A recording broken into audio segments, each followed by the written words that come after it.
Something I've found over the years of working with energy and working with people and finding more about myself and how I operate, how other people operate, how people function, how people deal with various things and triggers in life. And I'm still learning every single day, not just about myself, but about other people's energy and how to read other people's energy. But one of the best ways that I've found to tap into that intuition and that intuitive ability is, I always find that there's two steps that you need to learn before you even want to try any of this sort of stuff. First, most important step is know yourself, know your own energy, know who you are inside and out, know how you're going to react before you even react to certain situations, know your ego, and balance the ego through years and years of healing, shadow work, all that sort of stuff that we just show up for ourselves and we work on ourselves as much as we can. So that's the most important one. Number one, know yourself energetically. And what I mean by that is, sometimes people get confused with the concept of energy being something tangible or something separate. But everything is energy. So your emotions, your thoughts, your feelings, your actions, what you do, how you react, how you talk to yourself, everything is an energy form. So everything in life that you do has an energy frequency, has a signature. And that's how you leave residual energy around in spaces, in rooms, in homes. If you've lived a life of lots of trauma, of lots of turbulence, if you've lived a life of stress or worry, you're going to leave that energy signature in your home, wherever you've been, and other people can pick up on that. So you need to learn about yourself. That is the most important part about working with energy, working in the spiritual realms, and working with your own energy. Knowing your own energy, knowing your being, number one, is the most important thing. Number two, the second most important thing, is knowing how to turn it off. Knowing how to disconnect from other people. I've seen a few posts recently about how people want to learn how to read energy and how to want to connect to people's energy, to do aura readings or spiritual readings or tarot readings or whatever it might be, but knowing how to switch it off. Because if you haven't got the person's consent, one of the things that I like to tell people is a great way to develop your intuition, to develop your third eye, to develop your empathic ability, and to develop that one-to-one connection with other souls that are around you, is to just go into a cafe, go and do people watching, things, and just observe. Don't try to read them, just observe, because you can learn so much from people's actions, their movements, their reactions. You can learn so much just from those physical things about who they are energetically.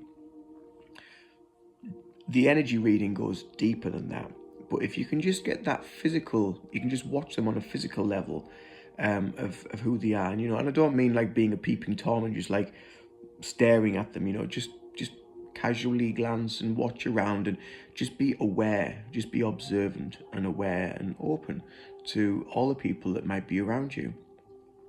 What they're doing in their every day-to-day life, the run-of-the-mill things.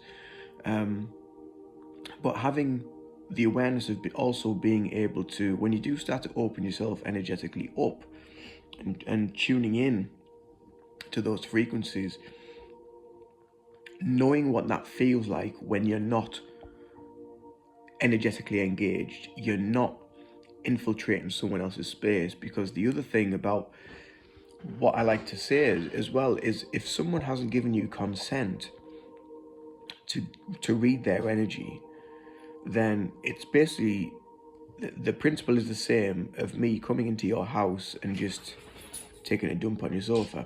You wouldn't like it, and that is exactly the same. Plus, if you don't know your own energy and you don't know where you're at as an individual within your own frequency and how you feel and how you react, you could be placing stuff energetically onto those other people without even knowing about it, because you don't know yourself. So that's why I say, number one, you need to know yourself first, inside and out and energetically, before you start even thinking about moving into other people's space and other people's energies. And then number 2 is understanding and knowing how to switch it off, and how to know that you've gone into this engaged place, what it feels like for you individually, because it feels different for everyone. For me, it's very much a solar plexus chakra thing. The solar plexus will start to fire up, and then I'll start to feel things in my heart, and then I'll be able to express, see, hear, connect on a higher vibration. And sometimes for whoever it is that I'm doing work with, whether it's with healing work or whether it's sort of energy reading or predictions or anything like that, it all works on different levels for me. It has different functions and different ways of connecting to me, so I have to kind of like differentiate what it means, and I'm not always right, and that's also fine. You don't have to be 100% right. If I can get 85% of the information correct, then great, but yeah, knowing what that place is where you're not reading, and being able to go back to that, and being able to know what it feels like and how you can get back to that. And again, that is individual for everybody. Some people are totally unaware that they might even still be open. They think they've closed off, but they're still open, and they're still connecting with people on a level. And if you're highly empathic, and if you're very sensitive, that can be detrimental on you. It can be detrimental on your health, because again, you're picking up on other people's frequencies and energies. And energy is everything. Energy is all around us in all the various forms. So as you're walking around, you might see people having an argument, or a punch up, or there might be someone in bouts of tears and deep emotional or a really deep negative places that are quite heavy.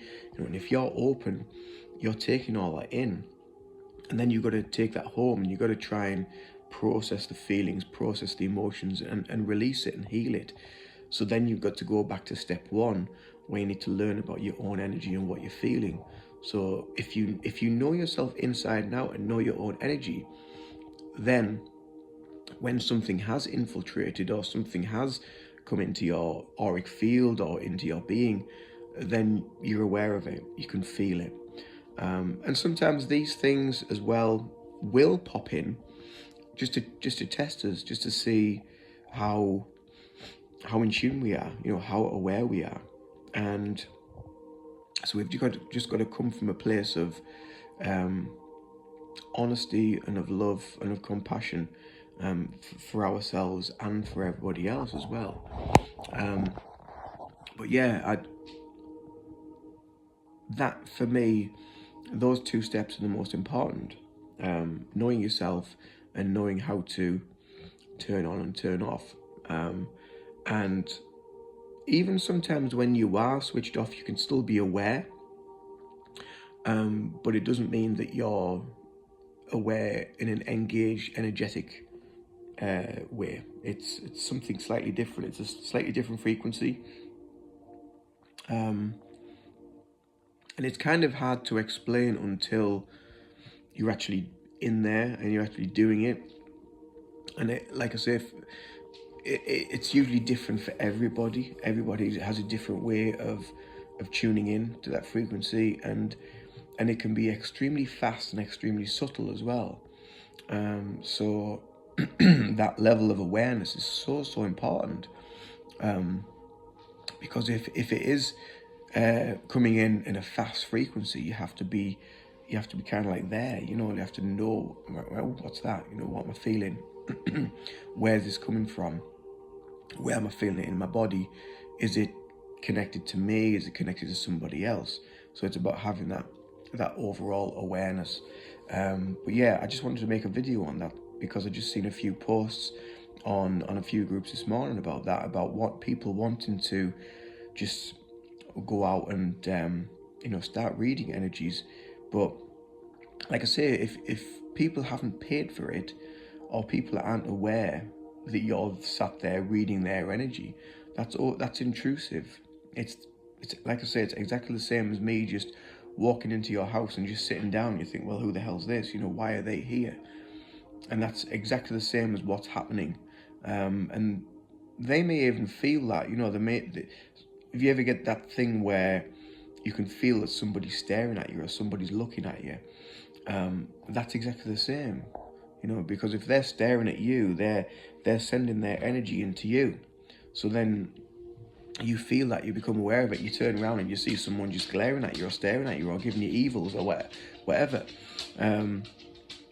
It's exactly the same thing. It can be extremely intrusive, and it can also be quite overwhelming and overpowering if you're not aware of your own energy and of where these things are coming from. So just a little bit of food for thought. I hope it brings some meaning to your journey to where you are. But I'll see you in the next video. Much love. Bye for now.